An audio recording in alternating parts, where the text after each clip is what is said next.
हिंदू मुसलमान एकता, हमारा तो विचार ऐसा है कि ये शब्द ही बड़ा भ्रामक है। ये दो है ही नहीं, एकता की बात क्या है? इनको जोड़ना क्या? ये जुड़े हुए हैं, ये जुड़े हुए हैं। और ये जब मानने लगते हैं कि हम जुड़े हुए नहीं हैं, तब दोनों संकट में पड़ जाते हैं। बात यही हुई है। हम लोग अलग नहीं है क्योंकि हमारे देश में ये परंपरा नहीं है कि आपकी पूजा अलग है इसलिए आप अलग हैं। आपने कहा ना, आप निराकार की श्रद्धा रखते हैं, हम निराकार के साथ आकार की भी श्रद्धा रखते हैं। बात ऐसी है कि एक व्यक्ति के नाते मुझे मेरी श्रद्धा एक पर ही रखनी पड़ेगी, हिंदुओं में भी। अगर मैं निराकार मानता हूं तो मैं हिंदुओं के आकार भी नहीं मानूंगा, मेरे अकेले का जब तक रहेगा। लेकिन मेरे समाज में निराकार आकार को मानने वाले लोग हैं, उनका मैं सम्मान करता हूं, उनकी श्रद्धा का आदर करता हूं।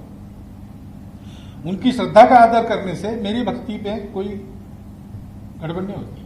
मैंने कहानी सुनी, किस्सा ही है वो, लेकिन सुना है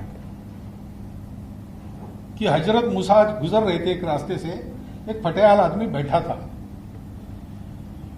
और वो कहता था, भगवान मैं तुमको बुलाने से डरता हूं क्योंकि तुम आओगे उतने दूर से जन्नत से चलकर, तो तुम्हारे पैर दबाने के लिए हाथ तो है, लगाने के लिए तेल मेरे पास नहीं है। ऐसी बहुत सी बातें वो कह रहा है। तो हजरत मूसा गुस्सा हो गए क्योंकि वो भी निराकार की पूजा। तो उन्होंने कहा, तू पागल हो गया, तो भगवान ऐसे थोड़ी आता है, कुछ भी अपने मन से और उस सारे इसको तुम कलंकित कर रहे हो, पागल जैसी बातें कर रहा हो, चुप बैठो। तो उनके दिल में भगवान की आवाज उतरी और उसने कहा कि उसको जो कहना है कि तुम्हारा ठीक है, तुम समझते हो ना, वो अपनी समझ से कह रहा है, उसका दिल दुखा के तुम मेरी हस्ती को कलंकित कर रहे हो।